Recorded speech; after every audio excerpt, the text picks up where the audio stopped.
Lors de son troisième voyage, Paul établit un hub d'église qui se multipliait dans la ville d'Éphèse. Il avait voulu le faire depuis quelque temps.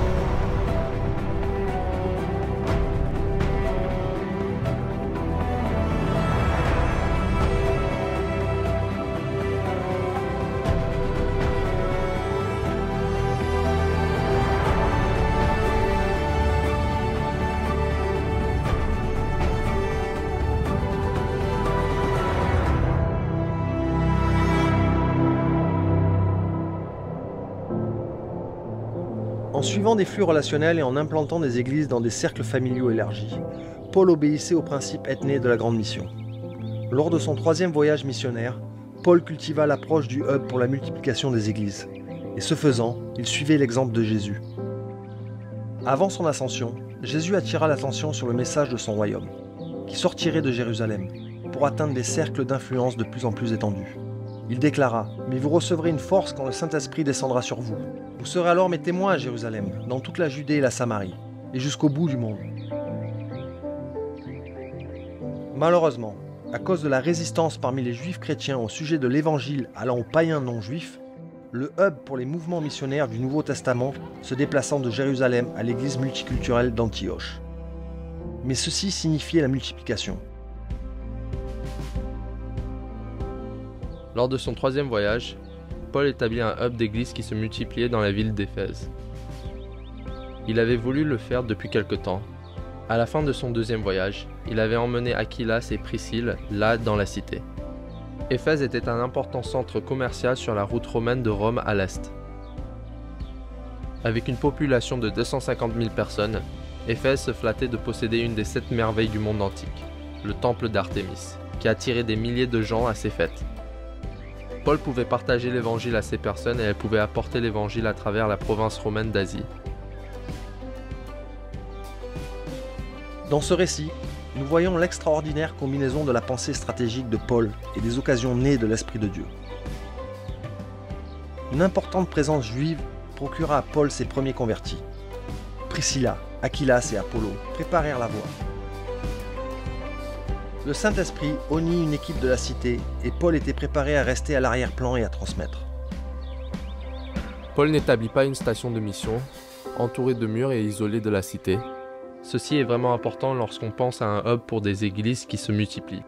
Il n'acheta pas une propriété, n'installa ni un bureau, ni des institutions.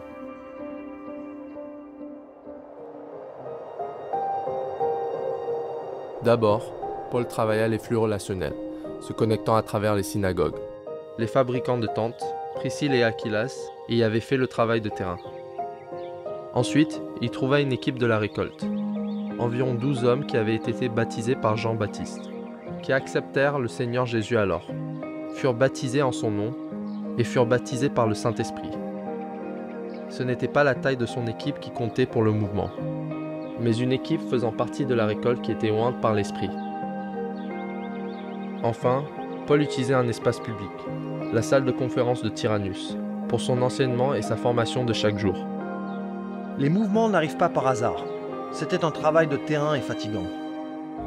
Paul enseignait en public et dans les maisons, travaillant la nuit comme faiseur de tentes pour couvrir ses dépenses considérables et celles de son équipe. Il était chaque jour impliqué dans de longues heures de discussion dans la salle de conférence, conduisant les visiteurs de la cité au Seigneur, les équipant pour faire des disciples et pour implanter des églises. Paul ne s'est pas attaché à un bâtiment. Il était un leader du mouvement et non un chef institutionnel.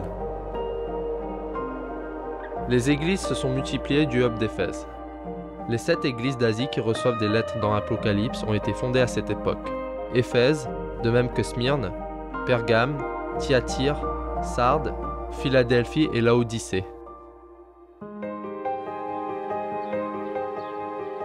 Et ici, dans la vallée de Lycus, à 200 km à l'est d'Éphèse, des églises furent implantées dans les cités de Laodicée, Hierapolis à côté des sources d'eau chaude de Pamukkale, et à Colos, dans les maisons de Nympha et d'Archippe.